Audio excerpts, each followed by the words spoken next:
28th July 1402, the Battle of Angora, the plains of Anatolia. Under a blistering sun, tens of thousands of Ottoman soldiers march toward a dry riverbed, unaware they are walking straight into the jaws of a demon. Across the plain, Tamerlane, the Iron Khan, waits with 9,000 of his chosen warriors, calm as a man sharpening a knife. In one afternoon, against impossible numbers, his army will shatter an empire and erase a sultan's destiny. In the spring of 1402, a shadow began moving west across the Silk Road. Cities that had stood for centuries went silent as it approached. Merchants abandoned their caravans. Farmers fled their fields. From the gates of Delhi to the ruins of Baghdad, one name was whispered with the reverence reserved for plague and famine: Timur the Lame, Tamerlane, the Iron Khan. He was 66 years old and had never lost a war. Most people don't know that Tamerlane was born a minor chieftain's son in a forgotten corner of Central Asia. A withered right leg from childhood injury, an arm weakened by arrows taken in tribal skirmishes. But what he lacked in body, he forged in will. By 40, he had carved an empire from the steppes to Persia. By 60, he ruled from the gates of China to the doorstep of Europe. His army was a machine built for annihilation, Mongol cavalry flanked by war elephants, siege engineers who could crack any wall, and men who had seen so much blood they no longer flinched at the screams. His method was simple: offer submission or face erasure. In Isfahan, 90,000 skulls were stacked into pyramids that reached toward heaven. In Delhi, the streets ran red for days. This was not cruelty for its own sake. This was pedagogy, terror as statecraft, a lesson written in bone. And now, Tamerlane's eyes had turned toward Anatolia. The Ottomans were rising too fast. Their young Sultan, Bayezid, had crushed the last crusade at Nicopolis, humiliated the knights of Europe, and pushed his borders deep into the Balkans and the Islamic heartlands. He was building something dangerous, a unified Turkic empire that could rival the Mongol legacy itself. Tamerlane would not allow it. He sent envoys. Bayezid refused him. He demanded tribute. Bayezid laughed.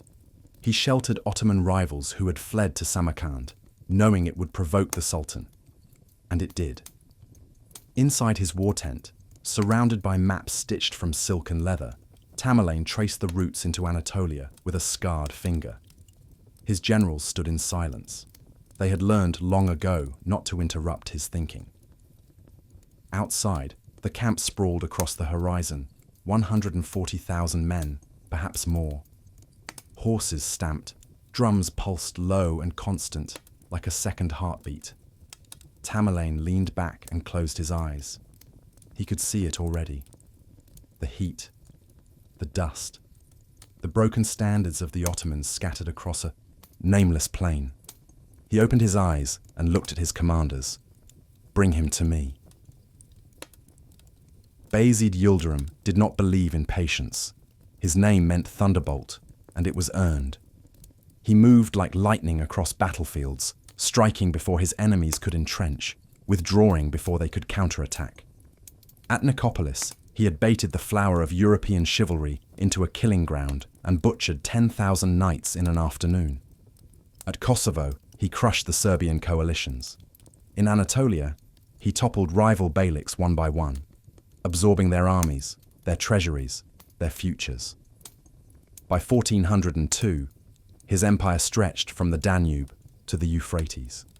He was 38 years old, undefeated in open battle, beloved by his janissaries, feared by Christendom. And now, an old cripple from Samarkand dared to challenge him.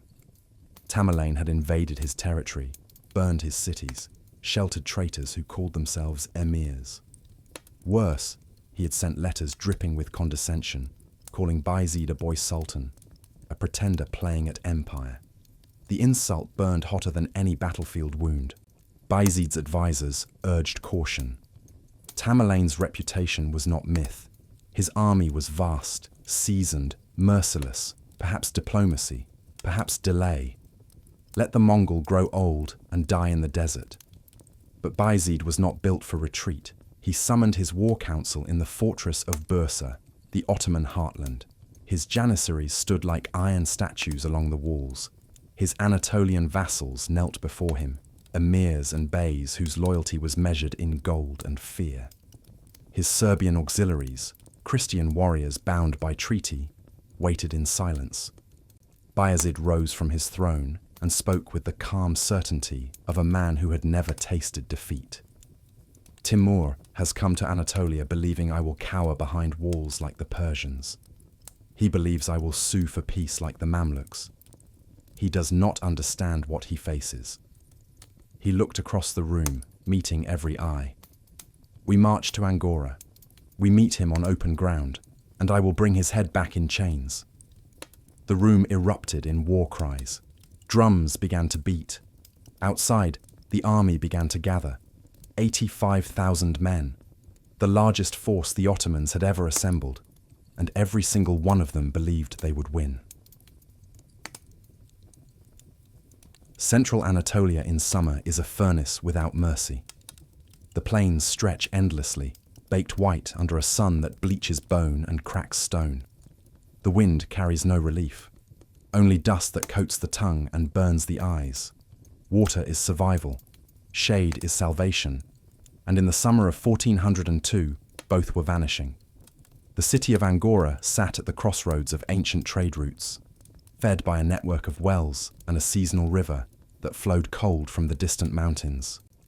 It was a place armies could rest, resupply, recover. Tamerlane understood this, and so he destroyed it. His engineers arrived weeks before the battle. They surveyed the riverbeds, traced the aquifers, mapped every source of water within a day's march. Then they went to work. Dams were built upstream. Wells were poisoned or filled with stone. Cisterns were emptied and salted. The river that had sustained Angora for centuries was diverted into hidden reservoirs controlled by Tamerlane's forces. When the Ottoman army finally arrived, exhausted from forced marches across scorching terrain, they found a wasteland. Soldiers dropped to their knees at the dry riverbed, clawing at cracked mud, finding nothing. Horses collapsed from thirst. The janissaries rationed what little water remained in their skins, knowing it wouldn't last the night. The heat pressed down like an anvil. Men began to hallucinate, seeing oases that weren't there, hearing rivers that had gone silent. Bayezid stood on a low rise, staring across the plain toward the distant smudge of Tamerlane's camp. His armor felt like it was cooking him alive. Sweat poured beneath his mail. His throat was raw with dust. His commanders approached, grim-faced. "My Sultan, the men need water. If we don't find it soon..." "We fight tomorrow," Bayezid interrupted. His voice was iron. "Timur wants us weak, desperate. We give him battle before we give him that satisfaction." On the far ridge, 9 miles distant, Tamerlane sat beneath a silk canopy. His generals stood around him, watching the Ottoman standards ripple in the heat haze. One of them asked if they should press the attack now, while the enemy was vulnerable. Tamerlane shook his head slowly. "Let them see us. Let them thirst. Let them know the trap has already closed." He gestured toward the horizon, where dust was beginning to rise. The Ottomans had spotted his vanguard.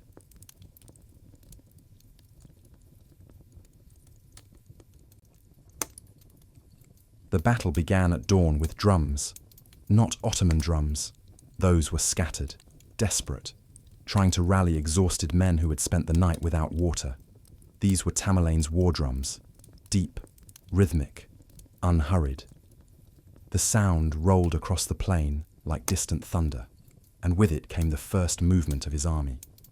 Bayezid had arranged his forces in the traditional formation: Anatolian infantry at the center, Serbian heavy cavalry on the right, and on the left flank, his Tatar auxiliaries, steppe warriors who had sworn loyalty to the Ottoman throne, thousands of mounted archers whose speed and skill had won him battles from the Danube to the Euphrates. He trusted them. That was his first mistake. Tamerlane had spent months before the battle sending emissaries into the Tatar camps, not with threats, with gold, with promises, with whispers of kinship. These men were step-born, like Tamerlane's own warriors. Why die for a Turkish sultan when they could ride with the Iron Khan and share in the plunder of empires? The Tatars had listened, and they had agreed. When Tamerlane's vanguard struck the Ottoman left, the Tatars did not charge to meet them. They hesitated. Then, as if responding to an invisible signal, they turned their horses, away from the enemy, away from their own lines, and rode straight toward Tamerlane's banners. The Ottoman infantry watched in horror as their entire left flank evaporated. Thousands of riders gone in minutes. The line that had stretched across half the battlefield now stood naked and exposed. Tamerlane's mounted archers needed no further invitation.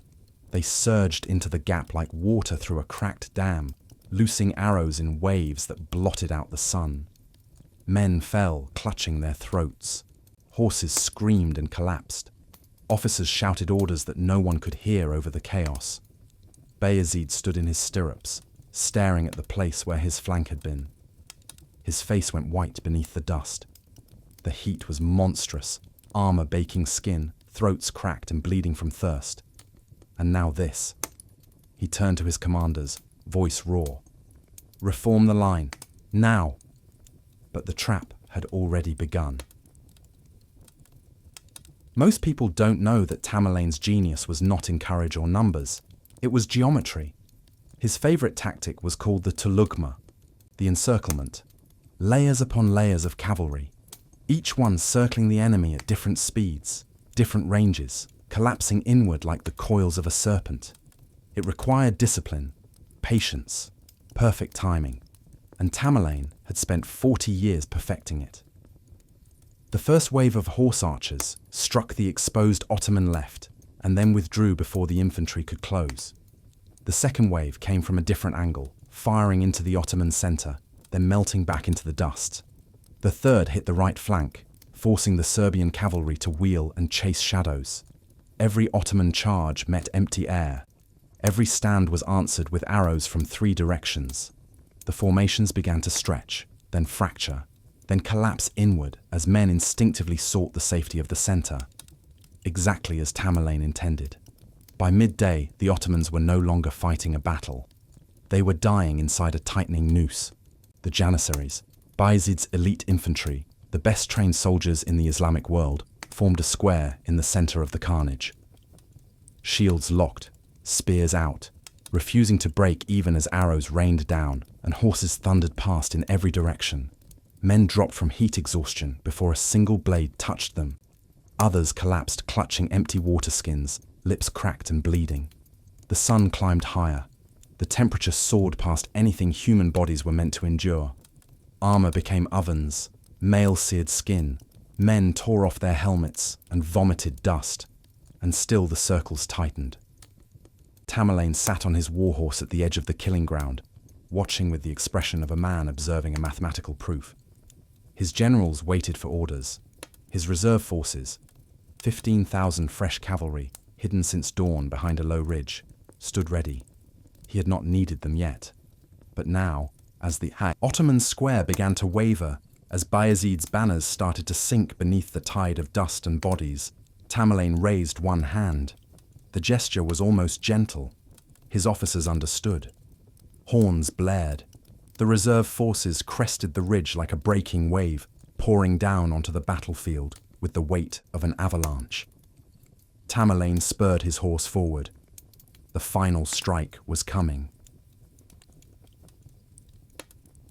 Bayezid saw the fresh cavalry and knew. This was not a battle anymore. It was an execution. The reserves smashed into the remnants of his army from the north, collapsing what little formation remained. The Janissaries fought like cornered wolves, stabbing upward at riders, dragging men from saddles, dying on their feet rather than their knees. But courage cannot stop mathematics. The circle closed. Bayezid fought in the center of it all, his sword slick with blood, his voice hoarse from shouting orders no one could follow. A Mongol lancer came at him from the left. He turned, parried, drove his blade through the man's ribs. Another from the right. He killed him too. Then his horse screamed, 3 arrows in its neck. It staggered, legs buckling, and went down hard. Bayezid rolled clear, came up swinging, but he was on foot now. Surrounded, exhausted. His armor weighed 1,000 pounds. His lungs burned, his vision blurred. A rider circled close, swung a mace. Bayezid ducked, but not fast enough. The blow caught his shoulder, spinning him to the ground. He tried to rise, couldn't. His sword was gone. His men were dying around him. Hands grabbed him. Mongol warriors dismounted now, dragging him upright. He struggled, but his strength was gone. They bound his wrists with leather cord and forced him to his knees in the dust. The battlefield had gone quiet. The drums had stopped. The screaming had faded to low moans and the wet sounds of the dying. Hoofbeats approached. Tamerlane dismounted slowly, favoring his crippled leg. He walked through the field of bodies without looking down, his robes untouched by blood. When he reached Bayezid, he stopped. For a long moment, the two men stared at each other. Sultan and Conqueror, Thunderbolt and Iron Khan. Tamerlane's face was unreadable. He gestured to his guards. They hauled Bayezid to his feet and led him away toward the Mongol camp. Behind them, the Ottoman army had ceased to exist. 50,000 dead or scattered. The Janissaries annihilated. The banners trampled into dust. But the real destruction was still to come.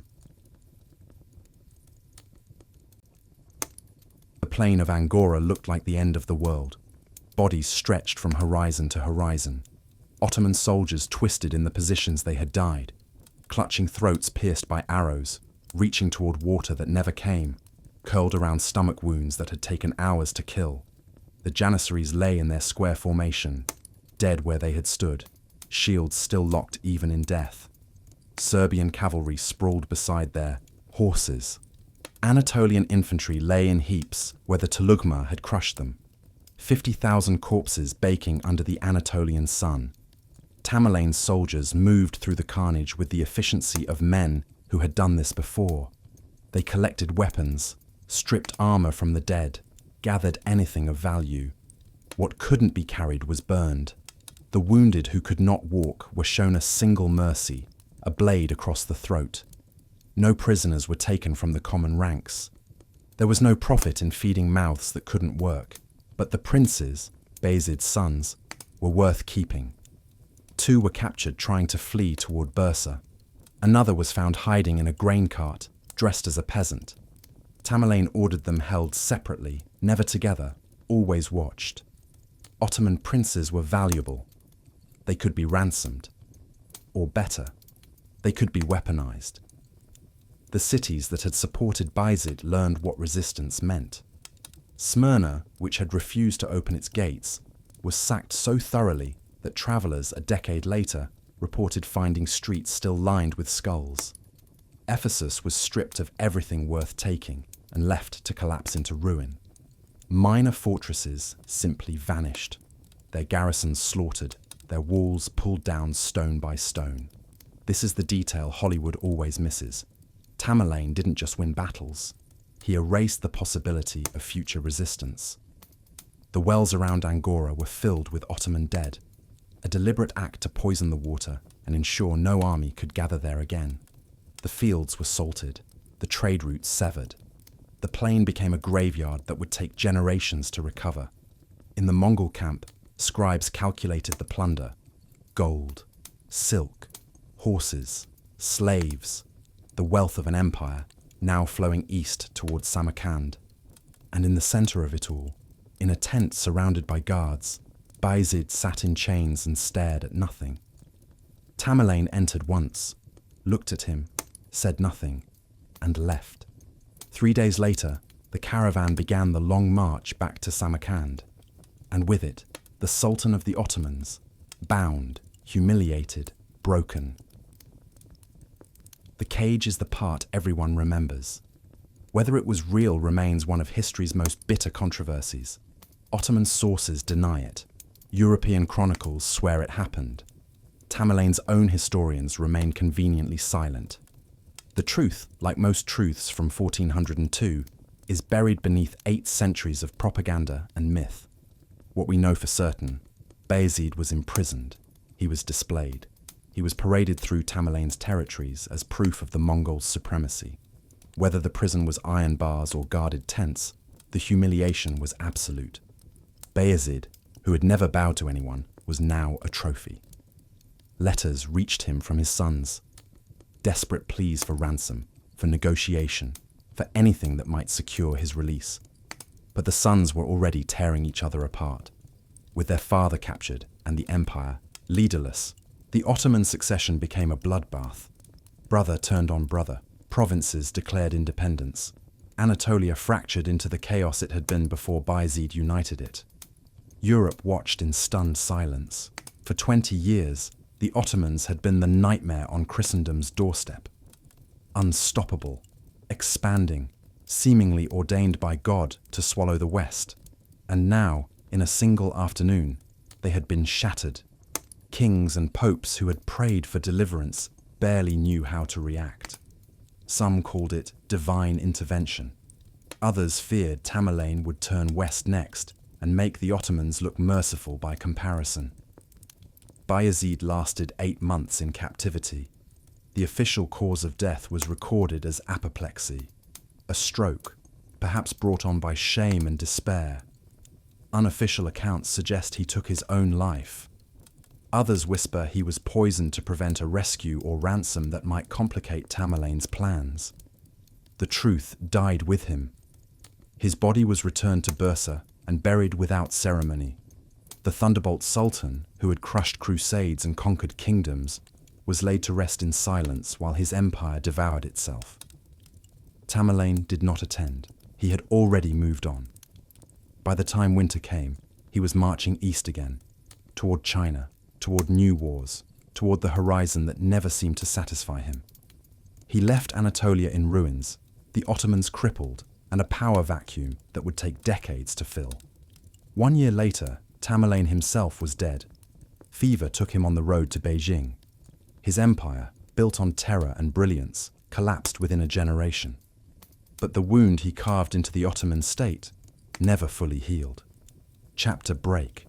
This moment changed the Islamic world forever. Before Angora, the Ottomans were an unstoppable force. After Angora, they were a dynasty fighting for survival. The empire plunged into a brutal civil war that lasted 11 years, the Ottoman interregnum, where 4 brothers slaughtered each other for a throne that barely existed anymore. Provinces broke away. Enemies circled. Byzantium, which had been on the verge of extinction, was granted an unexpected reprieve that would last another 50 years. If Bayezid had won at Angora, Constantinople might have fallen in 1403 instead of 1453.